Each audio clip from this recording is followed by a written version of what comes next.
জাতীয় নেত্রী, দেশের 3বারের সাবেক প্রধানমন্ত্রী, গণতান্ত্রিক রাজনীতির অন্যতম শীর্ষ ব্যক্তিত্ব এবং বিএনপি চেয়ারপারসন বেগম খালেদা জিয়া বর্তমানে অসুস্থ অবস্থায় হাসপাতালে আছেন। এই বিষয়টি আমাদের সকলের জন্যই উদ্বেগের বিষয়। অন্তর্বর্তীকালীন সরকার বেগম খালেদা জিয়ার অসুস্থতার বিষয়টি শুরু থেকেই সর্বোচ্চ গুরুত্ব দিয়ে আসছে। বেগম খালেদা জিয়া বাংলাদেশের ইতিহাসের একটি গুরুত্বপূর্ণ অধ্যায়ের অবিচ্ছেদ্য অংশ। বাংলাদেশের স্বাধীনতা, সার্বভৌমত্ব ও গণতন্ত্রের প্রতি তাঁর অবিচল অঙ্গীকার, দেশের উন্নয়নে তাঁর অবদান এবং তার প্রতি জনগণের শ্রদ্ধাময় আবেগ বিবেচনা নিয়ে সরকার ইতিমধ্যেই তাকে রাষ্ট্রের অতি গুরুত্বপূর্ণ ব্যক্তি হিসেবে ঘোষণা দিয়েছে।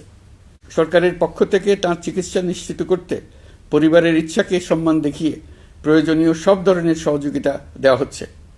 দেশে চিকিৎসার পাশাপাশি প্রয়োজনীয় বিদেশে